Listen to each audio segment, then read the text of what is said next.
Hi, Ted Morrissey here, and I am coming to you from the historic Brown Hotel in downtown Louisville, Kentucky. I'm in town for the Louisville Conference on Literature and Culture. I just wanted to do a quick video after day one of the conference, just talking a little bit about some of my takeaways, some of the information that I received, some of the conversations I was involved in, particularly maybe as they might be of interest to my students, both my graduate students and my undergraduate students. Don't want to make this super long, so I'm just going to hit maybe some high points. But the Literature and Culture Conference, it's been going on. This is the 51st year. It's about my 20th year attending the conference. I really, really enjoy it. There are both critical panels, meaning groups of scholars who read their papers and discuss their research and their work and so forth. And there are creative writing panels where fiction writers or poets or creative nonfiction writers will share some of their work, some of their poems, some of their fiction, creative essays, etc.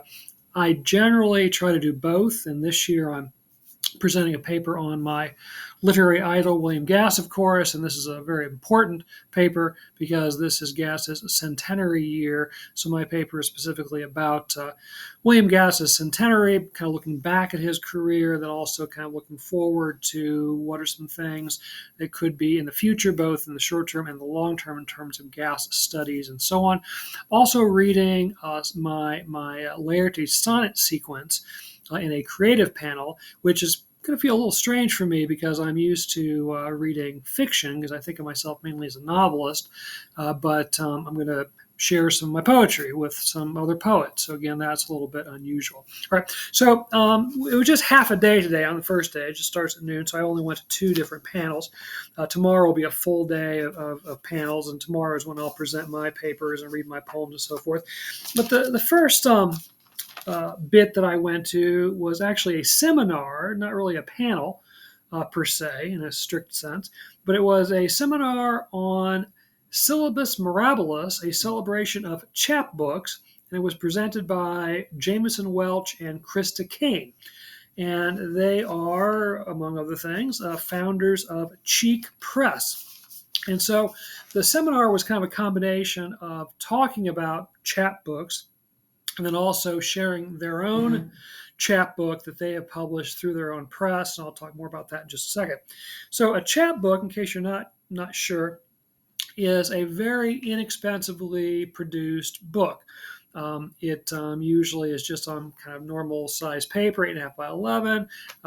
It's stapled instead of bound like a paperback or a hardcover edition or whatever.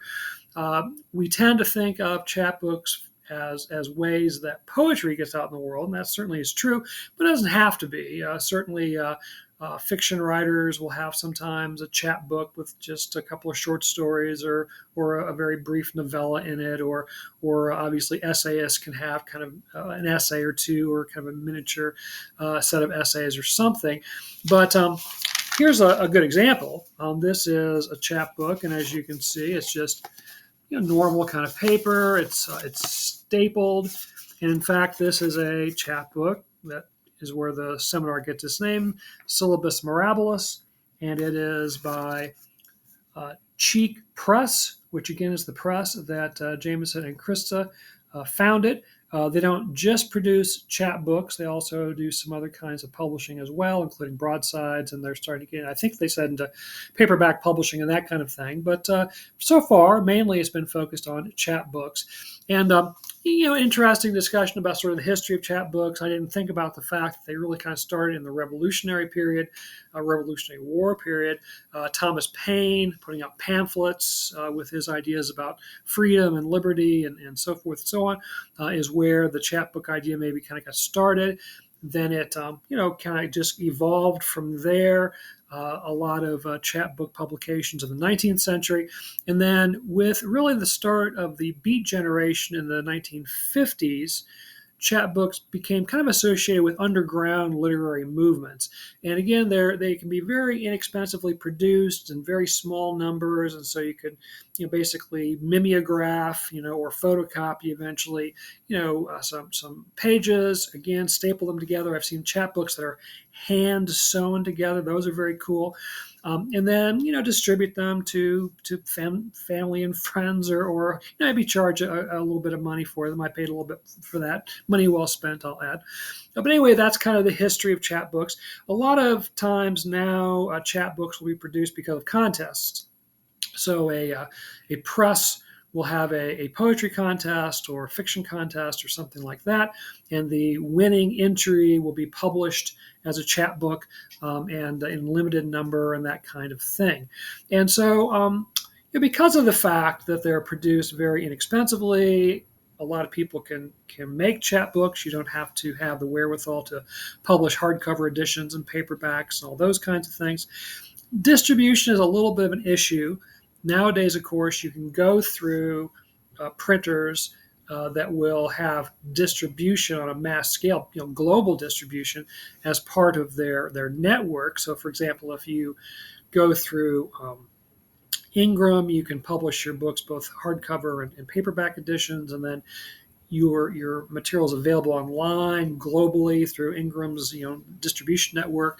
Amazon with Kindle Direct Publishing, which used to be CreateSpace, but paperbacks and hardcover editions and digital editions. And again, you're part of the Amazon network, so literally just about every country in the world you can purchase those books.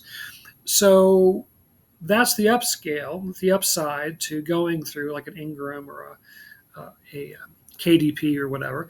But if you want to just produce your own chapbooks, again, distribution is a little bit of an issue. How do you sell them? Obviously, you can have an online process for that, but generally speaking, they're not sold through Amazon and those kinds of places, right? So there's just differences in terms of how they're put out there. One of the things that came up, which I thought was interesting, was the presenters talked about how chapbooks maybe tended to not last as long as, say, paperback or certainly hardcover editions of books. So there's more of a sense of them being sort of in the moment, not meant to last for a really long time, which certainly is true. This book is not going to last as long as a really well published hardcover edition, etc. By well published, I don't mean this is poorly published. It's a different process. But at the same time, I brought up the fact that this has a lot more chance of surviving for generations than what digital publication brings for a lot of writers. We talked about the fact that nowadays there are a lot of digital presses, where they publish the work online or as PDF documents that you can download or whatever, and those have a tendency to go away. I've had a lot of stories and poems and things, essays, critical essays, etc., that were published by journals that were online, and then they just went away. They went out of business. The editors, stopped doing their thing, and they let the website, kind of expire, and they're just gone. Right? They're just completely gone. And so, I think a lot of the publication now, in terms of digital publication, excuse me, will it really be that available 5 years from now, 10 years from now, 50 years from now? Whereas this little book, I'll tell you, I collect a lot of old literary journals. I love them, for one thing, but also as a William Gass person, one of the things I've done is to track down some of his earliest appearances in literary journals, starting in the 50s and then going through the 60s and, et cetera. And I can find them. I can find those very inexpensively produced literary journals from the 50s and 60s. They're a little bit beaten up. Obviously, they're used copies, and sometimes they have, some water damage or whatever. But still, they're available. They're very readable. Most of the time, they're fairly inexpensive that I can find online and at rare bookstores or through Amazon or something like that. And so who knows how long they'll last, right? So certainly chapbooks could last much, much longer than what a lot of digital publication lasts, right? So that was just one thing that we talked about in terms of chapbook publication and so on. Again, just let me plug them again. Cheek Press, check them out, and check out particularly this little chapbook, which they read from. It's really interesting. Syllabus Mirabilis, as you can tell from the first word in that title, syllabus, is very loosely inspired by and sort of structured around the idea of a course syllabus. And so each of the poems, kind of plays off of that theme, some more closely than others, but very, very interesting. Right. So that was the first thing that I went to today. And then the second presentation I went to, this was a panel, and it had several presenters, which is unusual, but it was titled, it's got rather a lengthy title, The Poetics of the Genre Flailing, four poets perform the contemporary crisis of form, and it's both a creative and a critical panel. So it had a series of poet scholars who, on the one hand, talked about genre and so on from a sort of academic sense, but also shared some of their own work and that kind of thing. It's really, really interesting, and it's just very well done. And I guess I'll read the names of the presenters. I hope I don't mispronounce a couple of them here, but the speakers were Benjamin Creasy, Michael Leong, Orchid Tierney, Robert Eric Shoemaker, and Viju Agarwal, and again talked about the idea of genre. And it's very kind of slippery word anyway. Sometimes we talk about genre fiction. We talk about then science fiction as a genre, fantasy as a genre, Western, romance. And then those can be broken down further. Like science fiction could be, steampunk, could be speculative, could be whatever, right? Mysteries could be hard-boiled, could be cozy mysteries, etc. So sometimes we talk about genre in that way, but it can be used much more expansively. And one of the things that kind of came up, and I'm not going to attribute it to a particular speaker because everyone was kind of, tossing ideas back and forth and playing off of each other. And it was a very informal presentation, which was great. I really appreciate that and got a lot out of it. But the idea that genre in the 20th century became that thing, which a lot of us think of it as designating certain kind of categories of writing. But before that, genre was much looser and didn't necessarily apply to specific forms of writing. And they contend that we're kind of moving back in that direction, that now genre is slipperier. We have work being produced that is crossing genres, that is kind of going against the trope of a particular genre, and so on. And I kind of hope that's true as someone who really likes experimental work and likes work that kind of fits into different categories or maybe doesn't fit into any categories. Another way of saying that. I like to think that as a trend. I hope that's true. But it certainly means a lot for creative writers, because are you then thinking in terms of writing in a genre, or are you thinking more expansively and you're thinking about a work and drawing from different types of elements you would find in various genres, right? So as creative writers, it really can be kind of expansive in terms of how we think about our art and what we're doing for a particular project and so forth.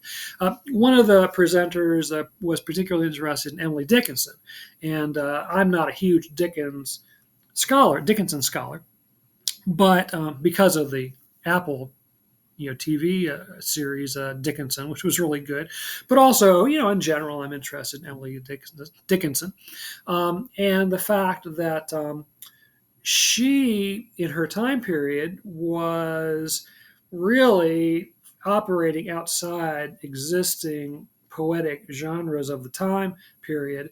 And it was only in the 20th century, after her work was sort of discovered by a broader audience and editors started to take it seriously, they kind of forced genre onto Emily Dickinson.